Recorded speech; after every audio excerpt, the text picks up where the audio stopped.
Hello and welcome to another update video about Bitcoin. Bitcoin has reacted to the trend line that I shared with you in the previous video. Avoided to make another tiny high, but it's absolutely okay. We have a pretty nice three-wave structure in what I would call a B wave. Now, of course, I need to make sure that you understand that the B wave can still extend from here, but current price action definitely suggests that a top could be in, because we had our first break of micro support, which we actually wanted to see from this region. We wanted to see like a first indication that some kind of a top is in place and that the C wave might have started. It's not confirmed yet. Yeah, you will only really get confirmation with a break below the A wave low. That's 40,200 roughly. But already a break below 40,600, which is here the last swing low, will add confidence to this. How could the B wave still extend? Well, it's quite simple. As you can see, the resistance area for potentially an overshooting B wave, which we have to consider, goes quite high. So the possibility is there. If that's the case, then what we've got here as an ABC structure could simply be the first A wave.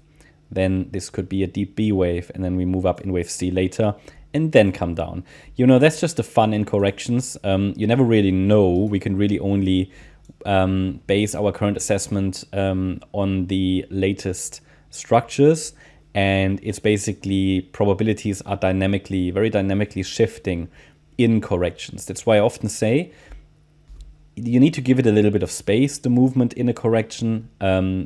Confidence for a move builds over time within a correction.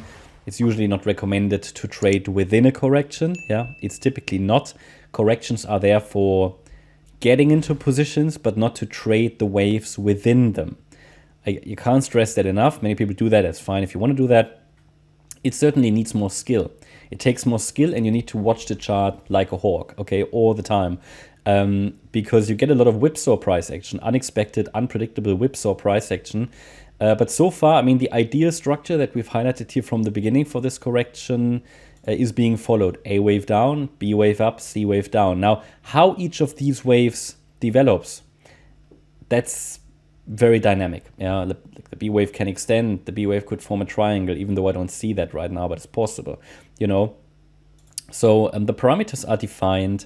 And as long as we're holding $34,070 and avoid a sustained break below that, the overall focus can be on higher prices overall. Yeah, so the higher level trend is up, absolutely. But here on this time frame, what many of you are interested in, because a lot of you are interested in the short term, I would still watch for another leg down. At least the risk is high for another leg down. That would be my primary scenario.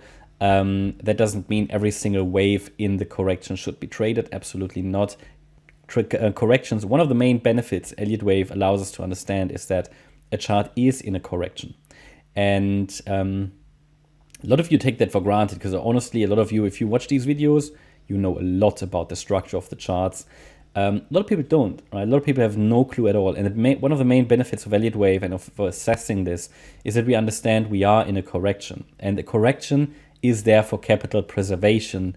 And yeah, as I said, to get into positions, whereas the money is made in impulses, yeah, in trending moves. This is a counter trend move. So unless you want to trade against the higher level trend, which is higher risk, then you typically wait for clarity, or you wait for a signal that the trend is continuing, and the trend overall is up. But yeah, looking good so far. So I mean, when do I have to assume that the B wave extends? It's quite clear when we take out today's high at 43,450, then I have to assume it's forming a larger A, B, C structure. I would not be surprised at all if it forms a high B wave. It is that kind of market. It is a bullish market. In a bullish market, we often see high B waves. But I would also be very happy about now to come down. I mean, on this time frame, look, things are changing so quickly. That's why I say, you know, you don't want to trade the waves within a correction typically. But it would now, so, you know, now I'd be happy with the size of the B wave. Down here, I wasn't really. Okay, so when we had this odd triangle there, now it's a somewhat healthy B wave. And yeah, it doesn't need to go any higher. It respected the 78.6 retrace there. Absolutely, I would be happy for it to come down now. Okay, if it extends, we shouldn't be surprised. we have to give it that space, okay? So, but the thing is, if we extend higher, then at some point we have to think about, okay, maybe the low is in already. But then this is a very clear three-wave move, so it wouldn't be an easy path higher. It would be some kind of a weird diagonal again, which anyway isn't a great move to trade again. So, it would not be an impulse, but the possibility is of course there. So again, the good old core position wins the game, maybe a little bit of gridding around, buying when the price dips, selling when the price moves up a bit, like scaling in, scaling out, or just trying to scale in once the price dips into the support area. Just note that 34K basically here is really the significant support level. Okay, that's my update about Bitcoin. Hope you liked the update. If you did, please hit the like button, leave a comment and subscribe. And if you really like the content, then please check out the channel membership. Thanks a lot for watching. Bye-bye.